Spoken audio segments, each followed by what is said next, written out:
I'm going to give you 2 exercises to build strong hamstrings for speed and hopefully fix the pain you get in the hamstring from upright and acceleration sprinting. First, if you're struggling with hamstring pain, then you need to check out this list to see what could be the cause of the hamstring pain, because if you're checking off multiple boxes off this list, then no matter what exercise you do, you're not going to improve. These 7 checks are going to be: first, imbalance of muscular strength; second, muscular fatigue; third, hamstring tightness; 4, insufficient warm-up; 5, a previous injury, usually in the ACL; 6, insufficient recovery period; 7, inadequate strength in the hamstrings.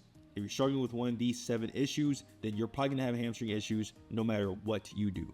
But now that you found one of the main reasons that's causing your hamstring pain, let's figure out the 2 key exercises you need to reduce hamstring injuries and overall pain when sprinting. Exercise 1 is going to be stiff knee deadlifts. Step 1, find a dumbbell or barbell that is heavy enough where you'll be 1 to 3 reps shy of failure in a 6 to 8 rep range. Step 2, then start your feet around shoulder width apart and your hands outside of shoulder width apart. Step 3, it's a normal deadlift start from there, knees over shoelace, tuck the chin, flat back, and then pick it up.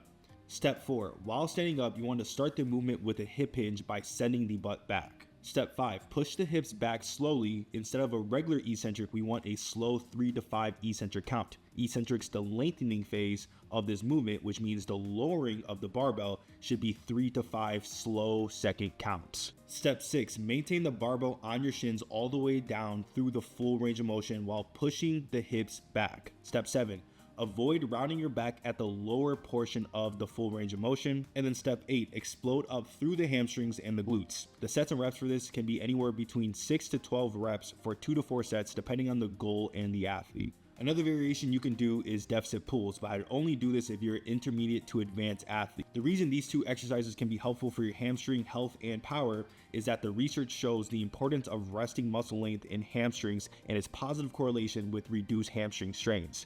We also know that hamstring strains mainly happen during the late swing phase of sprinting, where the hamstring is working eccentrically at high velocity. For this exercise, we want to overemphasize the slow eccentric of this stiff leg deadlift. Now, if you're struggling with hamstring pain from acceleration sprinting, this might be the key exercise you're missing. For the first exercise, we're going to be doing bent knee isometrics. The goal is to simply get some isometric loading to the tendon and some blood flow to the back of the knee, primarily the ACL. Step 1, lay on your back and get a slight bend in your knee. Step 2, push your lower back into the ground first. This will lift your butt slightly off the ground. Step 3, then get more of a lift by pushing into the ground through the heel.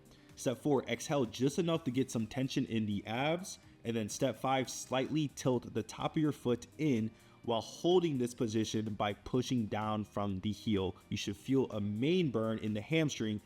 After holding it for 30 to 45 seconds, this should be an 8 out of 10 burn in the hamstring primarily. A common progression from this is slowly add 5 to 10 pounds every few sessions onto maybe your lower stomach area, and then holding this for 2 to 3 sets of 45 seconds before you progress again. The main reason this is important is because a less common but very frustrating way to get hamstring injuries is in your first 3 steps of acceleration. This can come from issues like weak glute activation, poor adductors and abductors, and even poor knee flexion timing. But one thing we do know is that acceleration is more muscle dominant, slower in velocity, and it usually comes from a static start. So this isometric would have some of the highest transfer because you're exposing the tendon to a static hold, which heals the tendon and builds strength in the range of motion you're going to be sprinting from. But now that you have strong hamstrings, if you don't have strong calves, then you still might compensate with your hamstring and get further injuries later on. So watch this video right here to learn how to build the calf to be strong and athletic. And if you want to increase your speed with the Speed Academy and get personal coaching from me, join the Speed Academy, top link in the description, or you can click right here.